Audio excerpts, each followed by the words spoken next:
అమ్మా లక్ష్మి, లక్ష్మి. ఏంటి సార్? ఇదిగోనమ్మా నీ ల్యాప్టాప్. Thank you sir. ఇంకా సారేంటమ్మా, బాబాయ్ అని మనసారా పిలువు.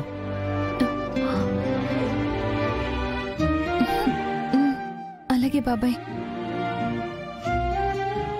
అది కాదమ్మా, నువ్వు ఆ రోజంత కష్టపడి చేసిన ఆ ప్రజెంటేషన్కి సంబంధించిన పెన్ డ్రైవ్ ఎలా మిస్ అయింది?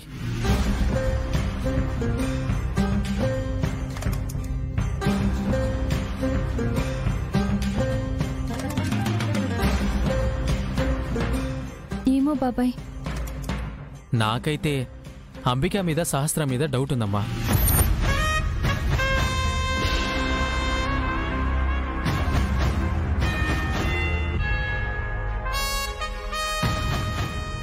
వాళ్ళు ఆ పని చేయరు బాబాయ్. ఎందుకు చేయరమ్మా? ఆ ఆఫీస్లో వాళ్ళకి అడ్డొస్తుంది నువ్వే కదా. ఎంత అడ్డొచ్చినా వాళ్ళ కంపెనీకి నష్టం కలిగించే పని వాళ్ళు చేయరు కదా బాబాయ్. అందరూ నీలా ఆలోచించారు లక్ష్మి. బాబాయ్కి నా మీద డౌట్ వచ్చేసింది.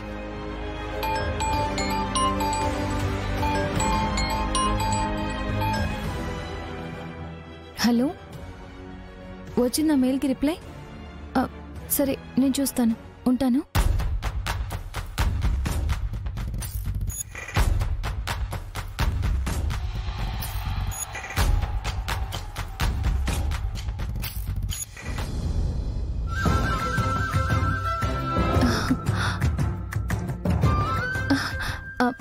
బాబాయ్, మనం దాదాపు సక్సెస్ అయినట్టే.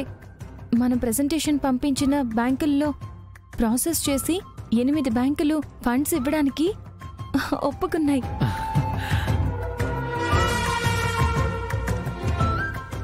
అమ్మా, నువ్వు సాధించావమ్మా. ఇప్పుడు ఈ న్యూస్ హాట్ టాపిక్ అయింది. అవును బాబాయ్, మనల్ని బ్లాక్ లిస్ట్లో పెట్టిన బ్యాంకులు కూడా ఇప్పుడు రియలైజ్ అవుతాయి.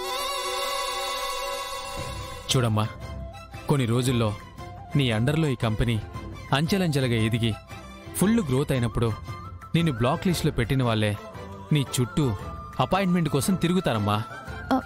వాళ్ళ మీద నాకు కోపమేం లేదు బాబాయ్, తప్పు మనదే కదా. తప్పు మందేనమ్మా, కానీ వాళ్ళు ఎన్ని మాట్లాడినారు, వాళ్ళకి సమాధానం చెప్పాలి కదా. బాబాయ్, ఎంప్లాయీస్ లిస్టు, బోనస్ డీటెయిల్స్ అన్నీ రెడీ చేశాను. ఫండ్స్ రాగానే ఎంప్లాయీస్కి వేయాల్సిన బోనస్లు వేసేసి వెంటనే వీక్రాఫ్ట్ ప్రాజెక్ట్ని పట్టాలెక్కించాలి బాబాయ్.